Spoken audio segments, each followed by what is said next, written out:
Salut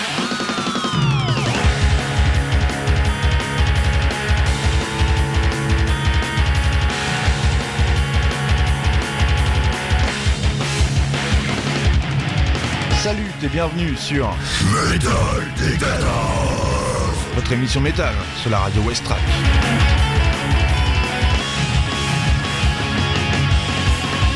Retrouvez-nous en direct un jeudi sur deux de 20h à 22h sur west-track.com ou sur le DAB+ canal 10D. Metal Dictators. Donc déjà, salut Karas, bienvenue dans Metal Décadence, l'émission métal sur West Track Radio. Alors Karas, c'est de l'énergie à l'état pur, un style puissant et abrasif, un son à l'ancienne qui m'a plongé avec vos 2 albums dans un univers death metal old school comme on fait plus ou très rarement. Mais alors, c'est quoi Karas pour ceux qui ne me connaissent pas encore?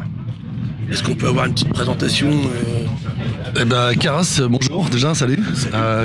Karas, c'est un. Moi j'appelle ça un power trio déjà, parce que j'aime bien le truc. On est 3 sur scène. On est vraiment à l'essentiel, guitare, batterie, basse, guitare et chant. Et on fait un mélange de grindcore, un peu de death teinté de rock'n'roll.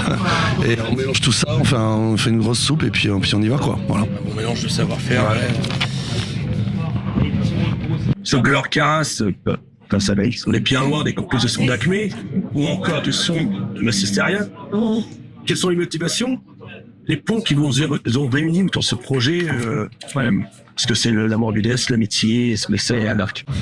Moi je pense que c'est ça en premier, c'est l'amour du death et de peut-être de nos racines à chacun, tu vois. En fait quand tu fais un groupe comme Massisteria, tu rejoins plein de mecs d'univers différents et tu crées en fait presque un style parce que tout le monde y met ça. Mais du coup moi ils sont venus me chercher, Mass, j'étais dans un groupe de death et là quand Karas me fait du pied pour les rejoindre, je me dis putain, ça me fait kiffer ça, tu vois. Et c'est ça, je pense, qui nous a réunis, c'est l'amour de la musique. Quand on est en camion, on est capable de rouler 5 heures en parlant que de ça, tu vois. Et c'est ça qui nous réunit, je pense. La musique, le son modeste. C'est aussi les rencontres. Hein. Quand tu rencontres quelqu'un et que tu as un kiff et que ça se passe bien artistiquement et humainement, en fait tu te poses pas la question de ce que tu vas faire, c'est évident que tu vas faire un truc ensemble. Quand on a commencé à jouer avec Diego, il a joué des riffs, je me suis mis à jouer la batterie dessus. Et puis on s'est dit, mais c'est évident qu'il faut qu'on joue ensemble. Tu vois, on s'est pas dit, tiens, il faut qu'on fasse un groupe dans tel style ou dans telle chose. Moi, j'avais pas prévu de faire un groupe comme Karas. Et puis maintenant, c'est une évidence. Donc c'est... c'est des bonnes rencontres. Hein. Ouais, c'est une bonne rencontre. Et puis des fois la magie opère, des fois un peu moins. Et des fois elle opère, et là c'est le cas, donc c'est plutôt cool. Donc comme on parlait tout à l'heure, l'Underground et le Grindcore font la part belle sur vos 2 productions, à savoir No More Heretic, sorti en 2020, ou Poison Zero, désolé pour l'accent, sorti en 2023, un peu plus sombre, un peu plus extrême, toujours avec une production soignée. Et donc justement, est-ce qu'on peut revenir rapidement sur ces 2 productions, niveau Grindcore et Underground, qui sont fils conducteurs de ces 2 albums? Alors déjà ils ont pas été il y a 2 contextes complètement différents parce que le premier album déjà on savait pas trop donc l'album a été enregistré Yann n'était pas encore avec nous donc on l'a enregistré Étienne et moi avec un copain bassiste qui nous a un peu dépanné ou qui a commencé avec nous et on savait pas trop où on allait. En fait on a composé des morceaux sans trop se poser de questions, Étienne et moi, et on a enregistré, le résultat était cool. Moi je me suis mis j'ai posé le chant dessus. On savait même pas si t'allais être chanteur au départ. Voilà. On a même cherché des chanteurs, on a tâtonné un peu alors que le deuxième album Yann est arrivé entre temps et on a composé tous un peu de notre côté. On était beaucoup plus établis, on savait un peu plus là où on voulait aller.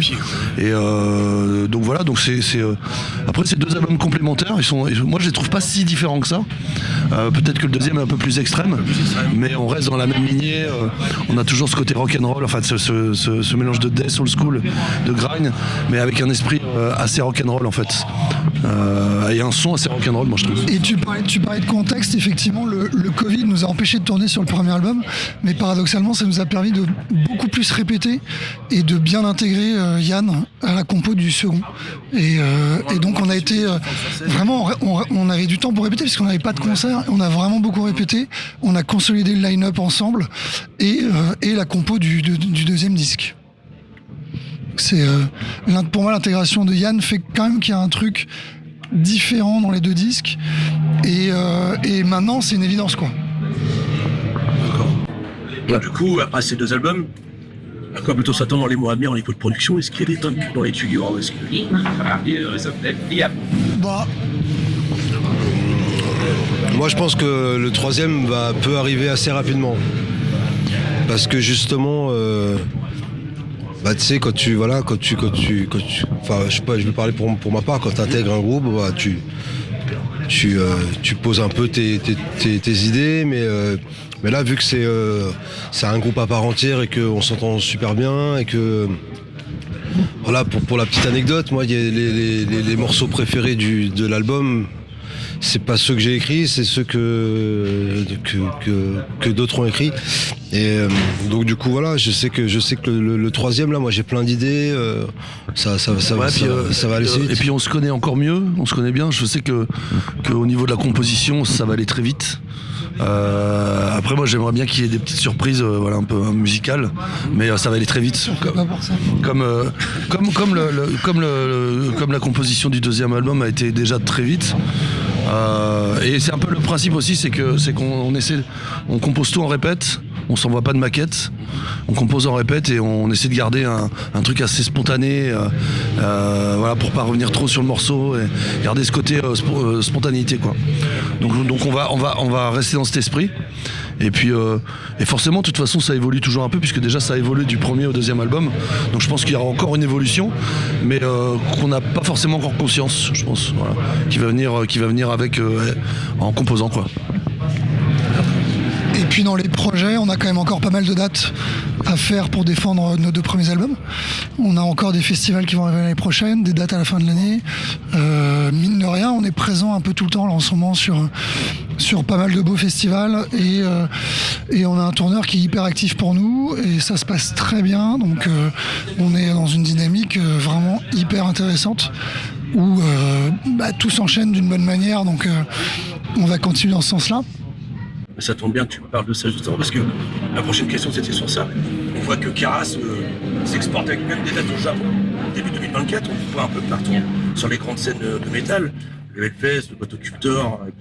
Donc justement pour 2025, il y a déjà des dates de prévues pour les auditeurs qui puissent cocher déjà dans leurs agendas des dates. Alors oui, mais on les a pas en tête.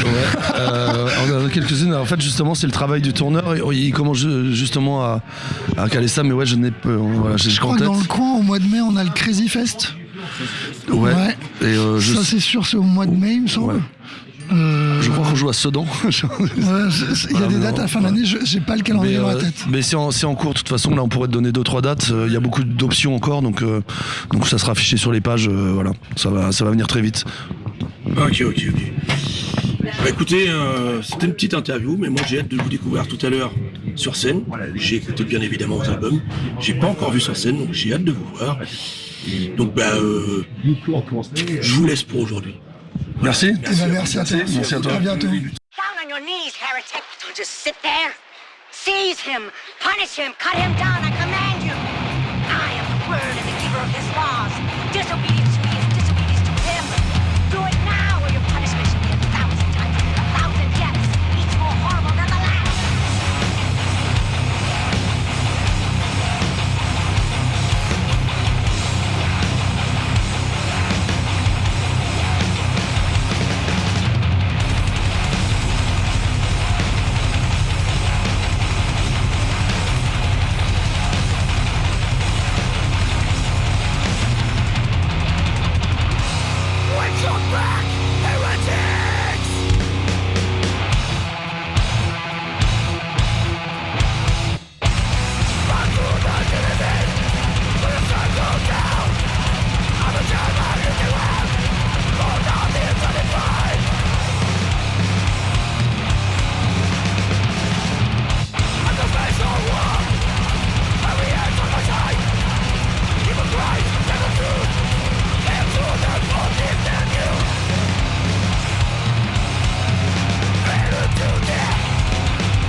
come to me in the night. And the Lord did show all this